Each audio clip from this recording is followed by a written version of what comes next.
Hello welcome back to my channel. ഞാൻ ഇന്നിവിടെ ഒരു അടിപൊളി ഞണ്ട് റോസ്റ്റിൻ്റെ റെസിപ്പിയാണ് ചെയ്യുന്നത്. അപ്പോൾ നമുക്ക് വീഡിയോയിലേക്ക് പോകാം. അതിനു വേണ്ടി ഞാനിവിടെ ഒരു 1/2 കിലോ ഞണ്ട് നല്ലപോലെ ക്ലീൻ ചെയ്ത് ഇതുപോലെ ഒന്ന് കട്ട് ചെയ്തെടുത്തിട്ടുണ്ട്. ഇനി നമുക്കിതെങ്ങനെയാണ് റെഡിയാക്കാമെന്ന് നോക്കാം. അതിനു വേണ്ടി ഞാനിവിടെ ഒരു പാൻ എടുത്തിട്ടുണ്ട്. അപ്പോൾ അതിലേക്കൊരു 4 ടേബിൾ സ്പൂണോളം വെളിച്ചെണ്ണ ചേർത്ത് കൊടുക്കാം. അതൊന്ന് ചൂടായി വന്നു കഴിയുമ്പോൾ അതിലേക്ക് 1 ടീസ്പൂണോളം കടുക് ഇട്ട് കൊടുക്കാം. അതൊന്ന് പൊട്ടി വരുമ്പോൾ അതിലേക്കൊരു 8 അല്ലി വെളുത്തുള്ളി ചെറുതായിട്ട് കട്ട് ചെയ്ത് ചേർത്ത് കൊടുക്കാം. ഇനി അതിലേക്ക് 1 ഇഞ്ച് നീളത്തിലുള്ള ഇഞ്ചി കട്ട് ചെയ്തതും കുറച്ച് കറിവേപ്പിലയും കൂടി ചേർത്ത് കൊടുക്കാം. ഇനി ഇതൊന്ന് മൂപ്പിച്ചെടുക്കണം.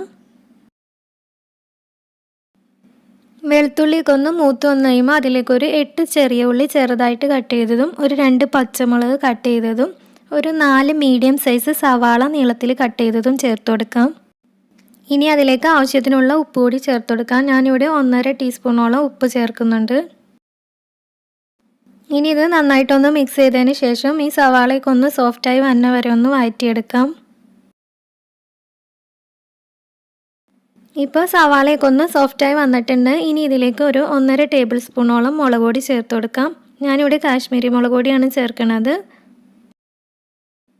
ഇനി ഒരു 1.5 ടേബിൾ സ്പൂണോളം മല്ലിപ്പൊടി ചേർത്ത് കൊടുക്കാം. ഇനി ഒരു 1/2 ടീസ്പൂണോളം മഞ്ഞൾപ്പൊടി, 1 ടീസ്പൂണോളം ഗരം മസാല, ഇത്രയും ചേർത്തിട്ട് ഇത് നന്നായിട്ടൊന്ന് മിക്സ് ചെയ്തെടുക്കണം. ഈ മസാലയുടെ ഒരു പച്ചക്കുത്ത് മാറണ വരെ ഇതൊന്ന് വഴറ്റിയെടുക്കാം. ഇനി ഇതിലേക്കൊരു തക്കാളി ചെറുതായിട്ട് കട്ട് ചെയ്തതോടെ ചേർത്ത് കൊടുക്കാം.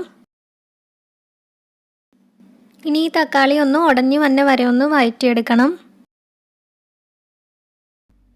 ഇപ്പോൾ തക്കാളിയൊക്കെ വെന്ത് വന്നിട്ടുണ്ട്. ഇനി ഇതിലേക്ക് ക്ലീൻ ചെയ്ത് വെച്ചിട്ടുള്ള ഞണ്ട് ഇട്ട് കൊടുക്കാം.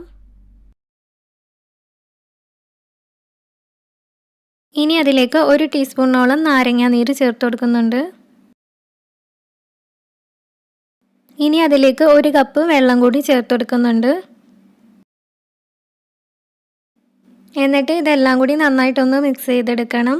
ഈ മസാലയൊക്കെ ഞണ്ടിലൊന്ന് കോട്ടായി കിട്ടണ രീതിയിൽ നല്ല പോലെ ഒന്ന് മിക്സ് ചെയ്തെടുക്കാം. ഇപ്പം നല്ല പോലെ മിക്സ് ചെയ്തെടുത്തിട്ടുണ്ട്. ഇനി നമുക്ക് ഇതൊരു മീഡിയം ഫ്ലെയിമിൽ വെച്ചിട്ട് അടച്ചു വെച്ചൊന്ന് വേവിച്ചെടുക്കാം. ഇടയ്ക്ക് മൂടി തുറന്നിട്ട് ഇത് നല്ല പോലെ ഒന്ന് ഇളക്കിയിട്ട് കൊടുക്കാം. ഇപ്പം ഞണ്ടിൻ്റെ കളറൊക്കെ ഒന്ന് മാറി തുടങ്ങിയിട്ടുണ്ട്. ഞണ്ട് വെന്ത് തുടങ്ങിയിട്ടുണ്ട്. നല്ലപോലെ ഇളക്കിയതിന് ശേഷം വീണ്ടും അടച്ചു വെച്ച് വീണ്ടും വേവിച്ചെടുക്കാം.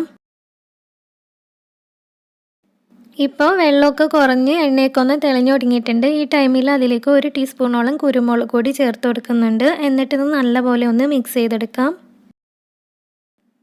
ഇത് നല്ലപോലെ മിക്സ് ചെയ്തതിന് ശേഷം അടച്ചു വയ്ക്കാതെ മീഡിയം ഫ്ലെയിമിൽ തന്നെ തുറന്നു വച്ചിട്ട് ഗ്രേവിയൊക്കെ ഒന്ന് തിക്കായി വന്ന വരെ ഒന്ന് വേവിച്ചെടുക്കാം. ഇപ്പോൾ ഗ്രേവിയിലെ വെള്ളമൊക്കെ ഒന്ന് പറ്റി വന്നിട്ടുണ്ട്. ഗ്രേവിയൊക്കെ ഒന്ന് തിക്കായി വന്നിട്ടുണ്ട്. മസാലയൊക്കെ നല്ലപോലെ ഞണ്ടിൽ പിടിച്ചു വന്നിട്ടുണ്ട്. ഇപ്പം നമ്മുടെ ഞണ്ട് റോസ്റ്റ് റെഡി ആയിട്ടുണ്ട്. അപ്പോൾ എല്ലാവരും ഒന്ന് ട്രൈ ചെയ്ത് നോക്കുക. ഇതുപോലെ ട്രൈ ചെയ്യാത്തവരുണ്ടെങ്കിൽ ഒന്ന് ട്രൈ ചെയ്ത് നോക്കുക. എൻ്റെ വീഡിയോ ഇഷ്ടമാണെന്നുണ്ടെങ്കിൽ ലൈക്ക് ചെയ്യാനും പുതിയ വ്യൂവേഴ്സ് ആണെങ്കിൽ സബ്സ്ക്രൈബ് ചെയ്യാനും മറക്കരുതേ.